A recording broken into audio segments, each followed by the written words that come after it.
Hello friends, कैसे हैं आप सब। आशा करता हूँ आप लोग अच्छे होंगे। दोस्तों, आज का जो टॉपिक होने वाला है बहुत ही महत्वपूर्ण होने वाला है। दोस्तों, आज का जो टॉपिक है ये खान सर का क्लास नोट्स हिस्ट्री का है। ठीक है, इस वीडियो में आज हम लोग देखेंगे महाकाव्य के बारे में। ठीक है दोस्तों, अगर आप चैनल पर पहली बार विजिट करें चैनल को सब्सक्राइब कर दें और साथ में बेल आइकन को प्रेस कर दें।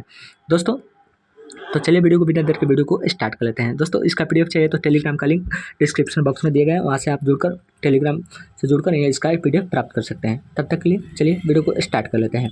महाकाव्य की संख्या 2 है। पहला है महाभारत और दूसरा है रामायण। ठीक है, देखेंगे रामायण। इसकी रचना महर्षि वाल्मीकि ने की। प्रारंभ में इसमें 12,000 श्लोक थे, किंतु वर्तमान में 24,000 श्लोक हैं। इसे गुप्त काल में पूरा किया गया था। अकबर के समय रामायण को फारसी भाषा में अनुवाद बदायूनी ने किया था। ठीक है, महाभारत देखेंगे। महाभारत यह विश्व का सबसे बड़ा महाकाव्य है। इसकी रचना वेद व्यास ने की। इसका प्रारंभिक नाम जय संहिता था, जिसमें 8,800 यानी 8800 श्लोक थे। वर्तमान में 1,00,000 श्लोक कर दिए गए हैं श्लोक हैं। महाभारत के खंडों को पूर्व पर्व कहा जाता है। इसमें कुल 18 पर्व हैं। इससे महत्वपूर्ण पर्व भीष्म पर्व है। इसमें अर्जुन तथा कृष्ण की वार्तालाप की चर्चा है। भीष्म पर्व को भागवत गीता या गीता कहा जाता है। अकबर के समय महाभारत को फारसी भाषा में रजनम्मा के नाम से अनुवाद किया गया था। ठीक है, बहुत ही महत्वपूर्ण प्रश्न था। अकबर के समय में महाभारत को फारसी भाषा में रजनम्मा के अनुवाद किया गया था। वैदिक काल। ठीक है, वैदिक काल के बारे में देखेंगे हम लोग। इसमें वैदिक काल से लेकर राजपूत काल तक अध्ययन किया जाता था। वैदिक काल 1500 से 600 BC, यानी यहाँ पर देखेंगे ऋग्वैदिक काल और उत्तर वैदिक काल 1500 से 1000 और 1000 से 600 ईस्वी। ठीक है, BC बोलते हैं। आगे देखेंगे वैदिक समाज के निर्माता आर्य थे। आर्य मध्य एशिया मैक्समुलर से आए थे और भारत में स्तप संध्य प्रदेश से 7 नदियों का प्रदेश या पंजाब हरियाणा और बस गए। ठीक है, आर्यों की भाषा संस्कृत थी, जो देवताओं की भाषा थी, जिस कारण आर्य स्वयं को श्रेष्ठ कहते थे। जिन्हें संस्कृत नहीं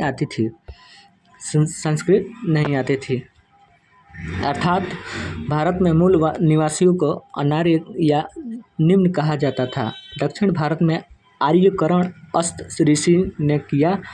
उत्तर भारत का आर्यकरण राजा विदेश के पुरोहित पंडित गौतम राहुगढ़ ने किया। आगे देखेंगे हम लोग। किंतु यह गंगा नदी को पार करके पटना नहीं पहुंच पाए, जिस कारण अथर्ववेद में पाटलिपुत्र को अछूत की भूमि कही गई है और यहाँ के गंगा जल को पवित्र नहीं माना गया है। आगे दिए गए हैं, आगे देखेंगे हम लोग। इस समय सबसे प्रिय पशु गाय थी, जो समृद्धि का संकेत थी। गाय की हत्या करने पर मृत्युदंड दिया जाता था। राजा का मुख्य कार्य गाय के लिए युद्ध करना गविष्ठ था। उस समय अर्थव्यवस्था का मुख्य आधार कृषि था। वैदिक का समाज ग्रामीण सभ्यता थी। ऋग्वेद के 7वें मंडल में देशराग युद्ध की चर्चा है, जो आर्य तथा अनार्य के बीच, उसमें आर्य विजयी हुए। आर्य का कबीला भरत था। इसी कारण उस समय जाति का निर्धारण कर्म के आधार पर होता है, किंतु उत्तर वैदिक काल में जाति का निर्धारण वंश के आधार पर होने लगा। उत्तर वैदिक काल में ही लोहे की खोज हुई। ठीक है, यहाँ पर देख सकते हैं गौड़, ब्राह्मण क्षत्रिय वैश्य शूद्र, व्यापार, दूसरे के यहाँ नौकरी। यहाँ पर देखेंगे वैदिक काल की कुछ नदियाँ। वैदिक काल की नदियाँ: प्राचीन नाम, आधुनिक नाम, प्राचीन नाम, आधुनिक नाम। ठीक है, सिंधु, सिंध, निरंतर, झेलक, साज, गोमती गोमल, सदानीरा गंडक, पिसवाय ब्यास, कुंभ कुरम्भ। यहाँ पर देखेंगे हम लोग कुंभा काबुला, द्रुपति घघर, पुराणी रावी, शत्रुंजय सतलज, अस्कनी चिनाब, सुपोमा सोहन, बिपाशा ब्यास। ठीक है, ये कुछ वैदिक काल की नदियों का नाम और आधुनिक प्राचीन नाम और आधुनिक नाम थे। ठीक है, इसका PDF चाहिए तो आप टेलीग्राम से जुड़ सकते हैं, वहाँ पर टेलीग्राम का लिंक डिस्क्रिप्शन में दिया गया है।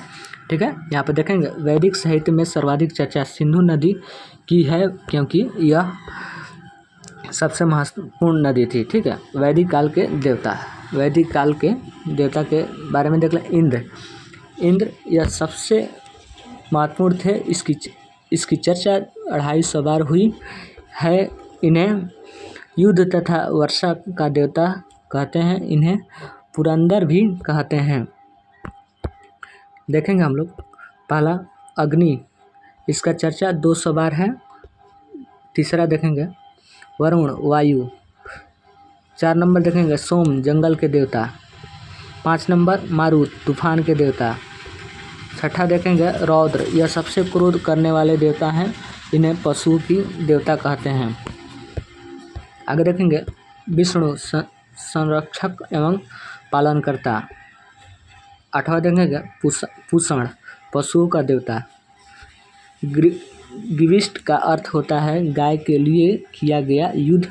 सीता का अर्थ होता है हल से जोती हुई जमीन पर पड़ा निशान। ठीक है